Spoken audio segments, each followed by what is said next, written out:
वो आपको जो ऑब्जेक्टिव है मैं लिखवा चुका हूँ, तो ज़्यादा टाइम पास करने की ज़रूरत नहीं है उस पर, टाइम भी कम है अपने पास। तो ये वाली चीज़ें मैं यहीं कर रहा हूँ खत्म, और नया चैप्टर देखना है, 4 चैप्टर। अच्छा, इसमें तो देख लें रिमेडियल मॉड्यूल भी, तो देख लें अपन कि रिमेडियल मॉड्यूल में क्या है राजनीतिक दलों में। हालांकि अपन चैप्टर कर चुके हैं क्लास में, रिमेडियल मॉड्यूल के भी लड़कों की क्लास में हो चुके हैं, लड़कियों में भी हो चुके हैं। इसी पे तो शुरू किया था, याद है कि नहीं, हुआ था ना इसी पे।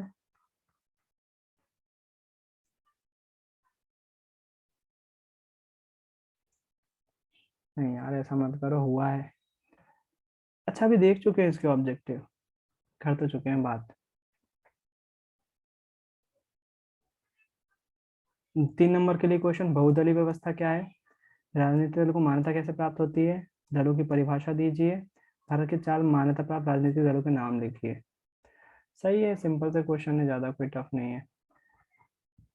इसके पहले आते हैं लोकतंत्र और विविधता पे, जाति धर्म और लैंगिक मसले।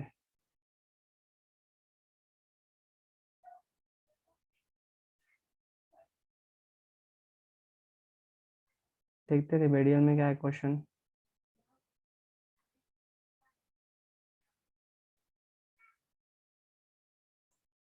हम्म, जाति धर्म और लैंगिक मसले, कोई याद दिलाएगा कितने नंबर का आना है?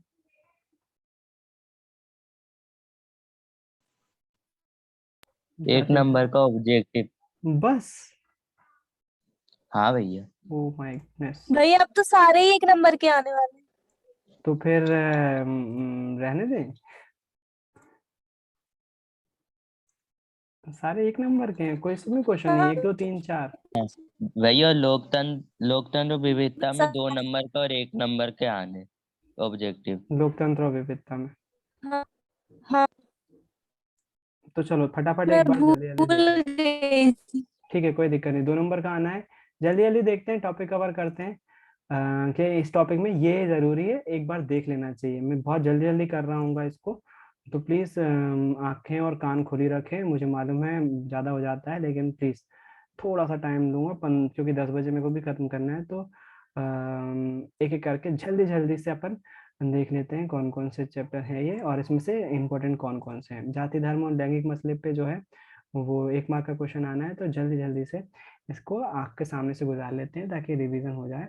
तो जाति धर्म और लैंगिक मसले, पूरा चैप्टर 3 पोर्शन में डिवाइडेड है। पहले जाति धर्म और लैंगिक मसले के आधार पर कैसे कैसे लोगों की जगह कैसे कैसे विभाजन होता है उस पे, और इसमें एक टॉपिक आता है कि विभाजन जो है वो जरूरी नहीं है, जो विविधता है उसके कारण से विभाजन हो ही, है ना। तो लैंगिक मसले और राजनीति, लैंगिक मसले मतलब वही चीज, पहली बात, महिला और पुरुष में समान अधिकार नहीं होना, है ना। वो लैंगिक श्रम का लैंगिक विभाजन, काम के बंटवारे का वह तरीका इसमें घर के अंदर सारे काम। तो श्रम के लैंगिक आप समझते हो क्या होता है, मम्मी के साथ क्या होता है, पापा के साथ। नॉर्मली पुरुषों को जो है कमाने वाला बोलते हैं, और जो महिलाएं होती हैं वो घर चला रही होती हैं। तो आदर्श स्त्री की कुछ वानगी यहाँ पर लिखी हुई है कि ये करें, आदर्श स्त्री ये होती हैं। अब सबके लिए अपने अपनी आदर्श स्त्री अलग अलग हो सकते हैं, चुनिए आप कौन सी है इसमें। तो इसमें से ऑब्जेक्टिव बनना वो नहीं है, लेकिन हाँ, नारीवादी फेमिनिज्म आंदोलन के बारे में पूछा जा सकता है, जो वह आंदोलन जिसमें महिलाओं के प्रति जो है महिलाओं के बराबरी के लिए मांग उठाई जाती है, उसको क्या बोलते हैं, नारीवादी आंदोलन कहते हैं। तो ये पता होना चाहिए आपको।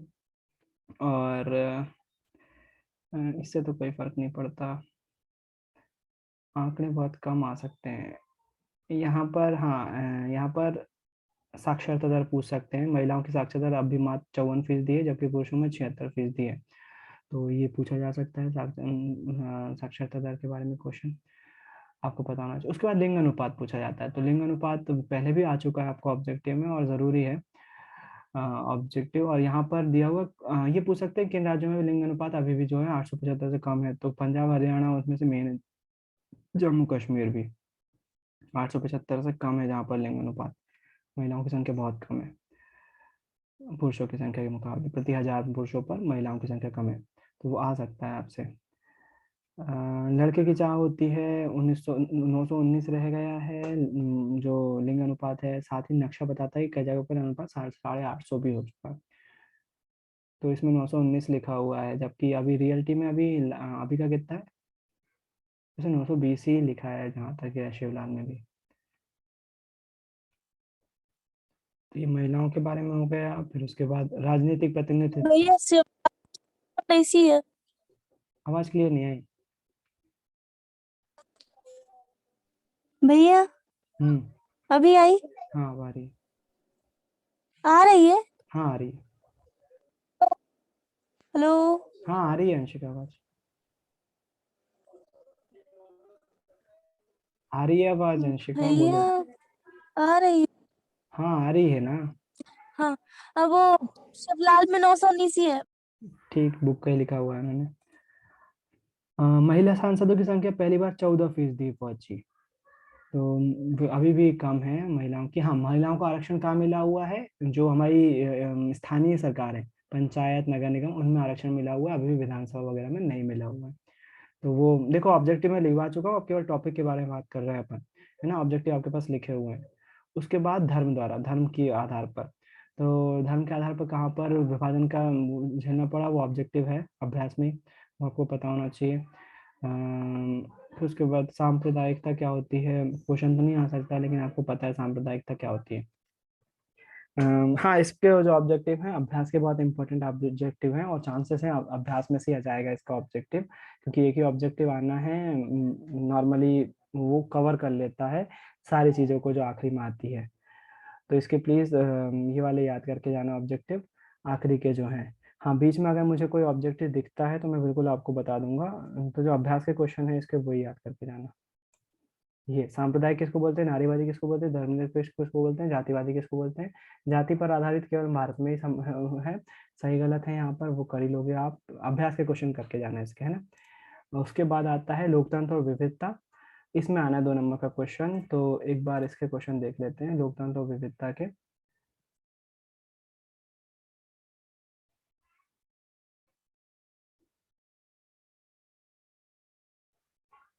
इसमें ओलंपिक का जिक्र आता है ना, वो वाला चैप्टर है।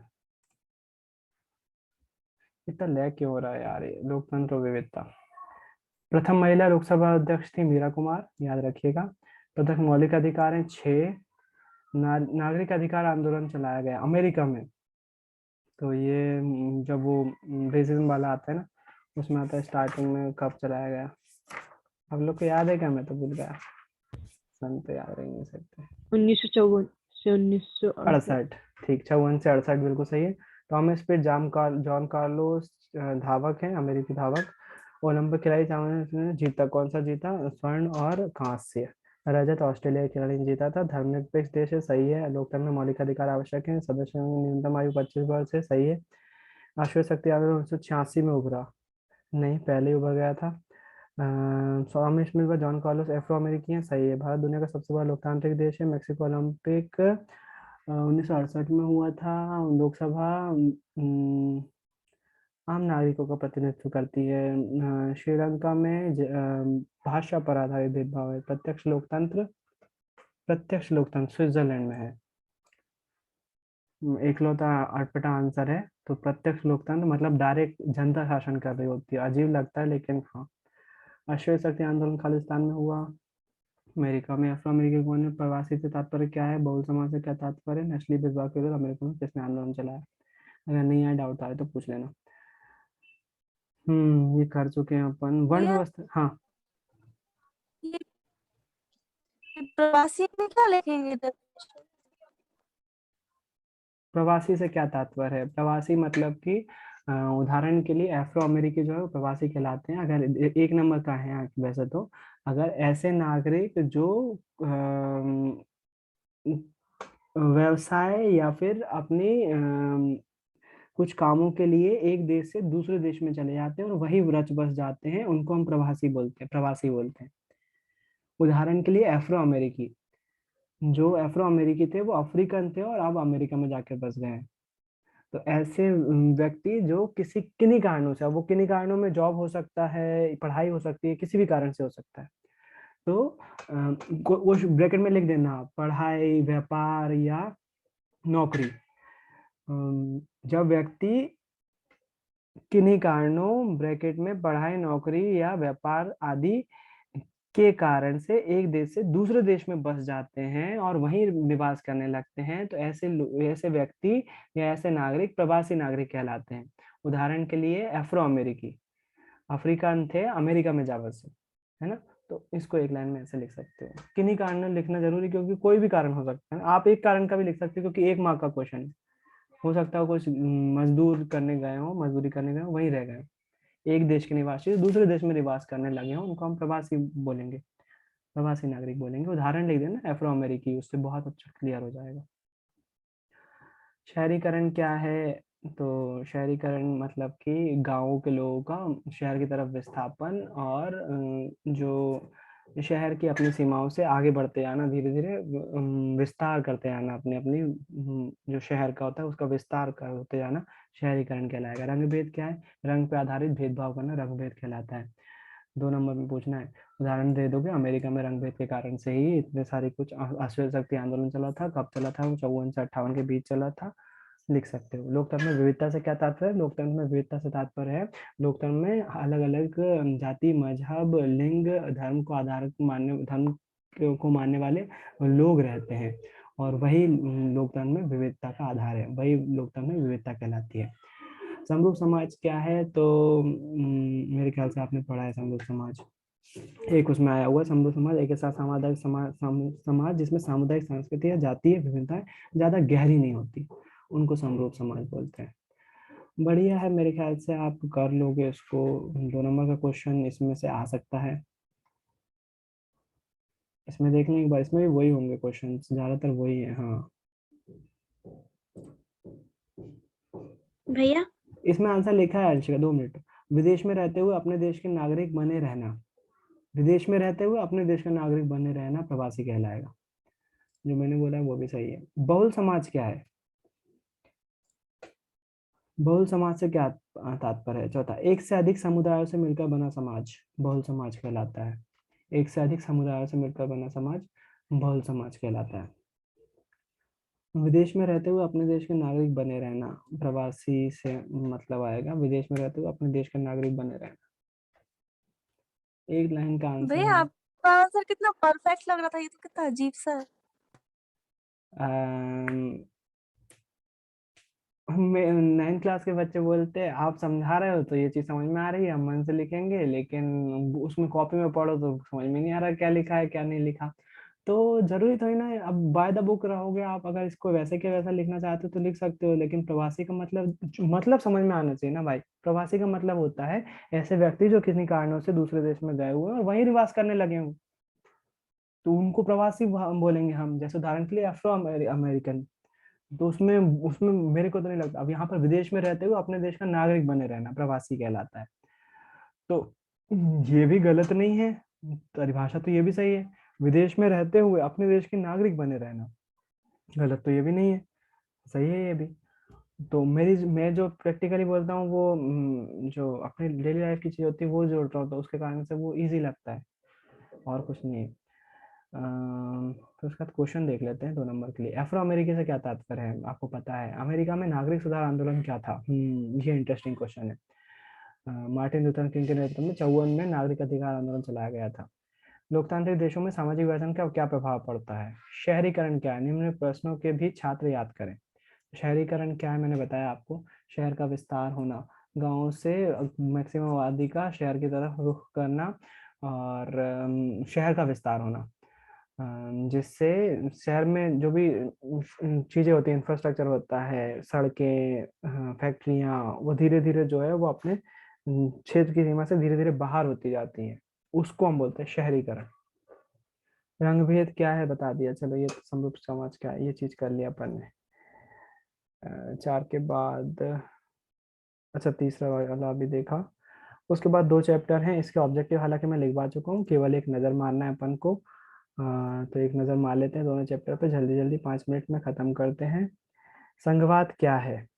तो यहाँ पर 2 प्रकार के देशों के नाम आते हैं, कमिंग टुगेदर और होल्डिंग टुगेदर। मेरे ख्याल से आपको याद होगा वो, और याद रखना चाहिए उसके उदाहरण आपको। हिंदी में क्या बोलते हैं वो भी याद रखिएगा। इसमें क्षैतिज बंटवारा होता है, ऊर्ध्वाधर बंटवारा होता है, वो भी आपको याद होना चाहिए। यहाँ पर आया देखो, साथ आकर संघ बनाने वाले राज्य, ये साथ आकर संघ बनाने वाले राज्य, और संघ की बात है दूसरे बड़े देश अपनी आंतरिक विविधता को ध्यान में रखते हुए बात कर लेते हैं।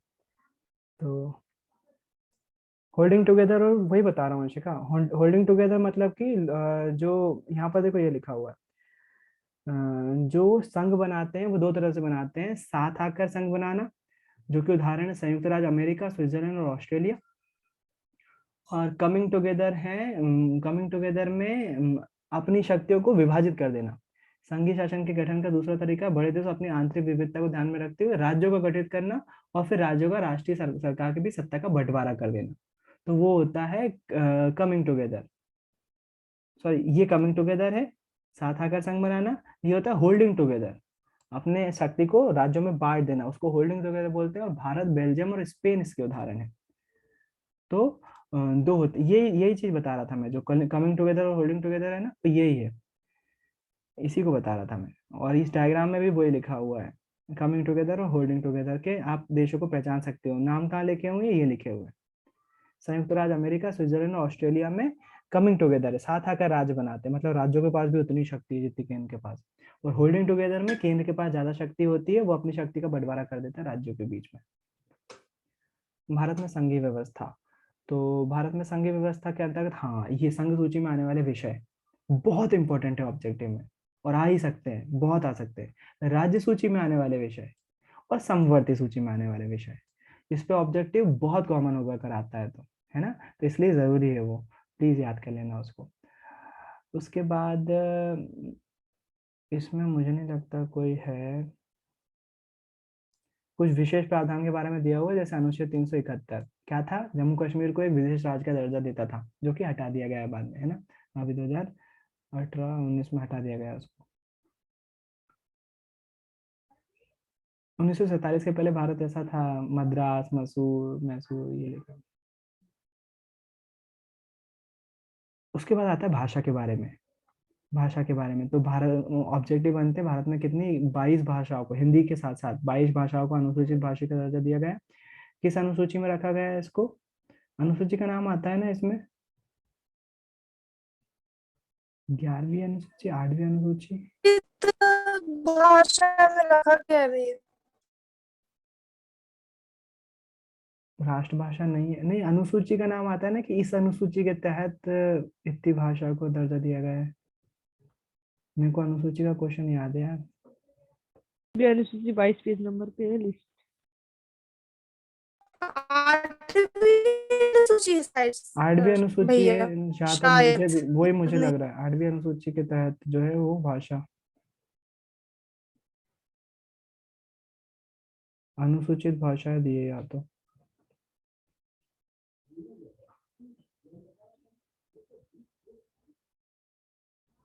चलो, सबसे ज्यादा लोग हिंदी बोलते हैं इस पे, या 22 भाषाओं के नीचे लिखा है।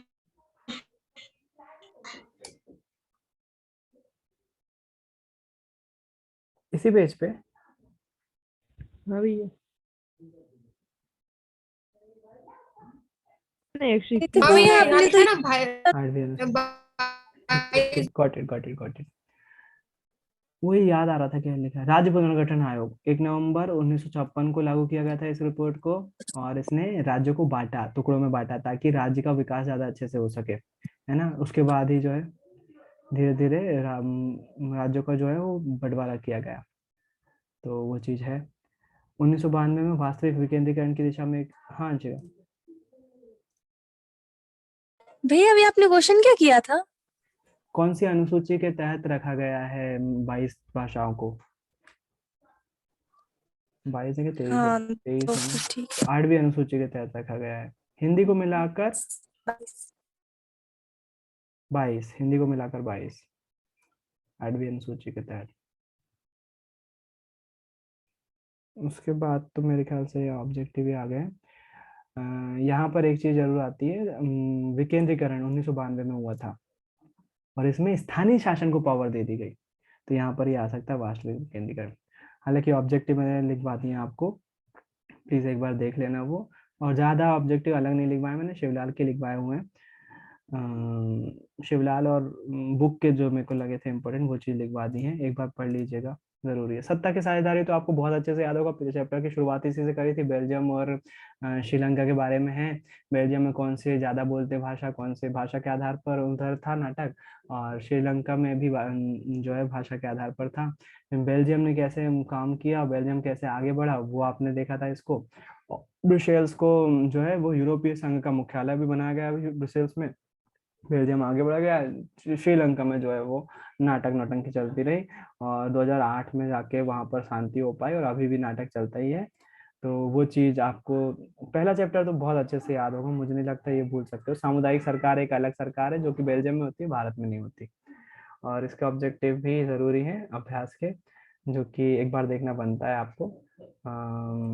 देख लीजिएगा, क्योंकि अभी टाइम थोड़ा सा कम लग रहा है, मुझे नहीं लगता मेरे को ज्यादा पढ़ाना चाहिए। केवल इसके जो फर्स्ट और सेकंड चैप्टर है आपके, उसके क्वेश्चन याद करो, जो क्या बोलते हैं क्वेश्चन बैंक में है ना वो, और जो आपको लिखवाए हुए हैं वो बहुत हद तक कवर हो जाएगा, उसमें से कोई ज़्यादा फर्क नहीं पड़ेगा। अगर हाँ कोई चीज़ में डाउट होता है, और अगर मुझे लगता है कोई सा एक आध दो ऑब्जेक्टिव इसमें मुझे बीच में लगते हैं कि ये आना चाहिए, आपको पता होना चाहिए, तो वो भी मैं शेयर कर दूंगा, लेकिन अभी के लिए ज़्यादा हो रहा है। तो हाँ जी। भैया जो एक पार्ट में आंकड़े दिए हैं हम्म। वो बुक के अलावा सब जगह अलग अलग है, मतलब सब्जेक्ट 2017 के आंकड़े हैं, बुक में 2019 के हैं, तो याद दो दो। एक चैप्टर में श्रीलंका और बेल्जियम के। हाँ, उसमें जो यूएस डॉलर वाली को है, या फिर वो तो जो हरियाणा और बिहार की होती है, और श्रीलंका भारत की, उसमें दो दो आंकड़े हैं। नहीं, बुक के अलावा मुझे हर नहीं चीज में लगता वो 2017 और आंकड़े उससे पहले। जो, हाँ वो आबादी की गणना की हुई ना, कि हरियाणा की आबादी के बराबर उनकी आबादी। नहीं भैया, वो आंकड़े अलग हो रहे हैं, आप देखिएगा एक उसमें। उदाहरण दो, कौन सा चैप्टर? 2017 में वो अलग थे अमीर देशों के लिए यूएस डॉलर, और 2019 में अलग है।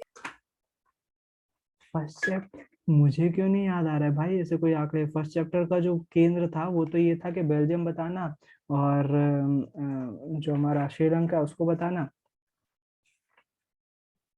अरे अरे सॉरी सॉरी, मैं विकास वाले, हाँ वही तो ना, अभी उस पर तो पहुंचे ही नहीं है।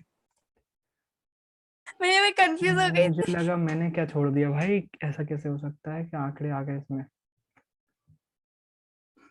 चलो बढ़िया है, मेरे ख्याल से आज के लिए इतना ही रखते हैं। बाय, कल मिलेंगे, अर्थशास्त्र पढ़ेंगे अपन, परसों भूगोल पढ़ रहे होंगे, लास्ट में देखेंगे भूगोल, कल अर्थशास्त्र देखते हैं। किसी को कुछ भी डाउट हो, सिविक्स में कोई सा चैप्टर याद नहीं हो रहा है, ऑब्जेक्टिव में किसी को परेशानी जा रही हो, रिवाइज करना एक बार, कल 10 से 12 के बीच स्कूल आ सकते हो आप। कल मिलते हैं। बाय, गुड नाइट, जय गुरुदेव। जय गुरुदेव भैया, गुड जय नाइट। गुरुदेव भैया। भैया जय गुरुदेव भैया, गुड नाइट। गुड जय नाइट। गुरुदेव भैया। जय गुरुदेव गुड नाइट भैया, भैया। Good good night. नाइट भैया। भैया, गुड नाइट भैया। Good night. Good night.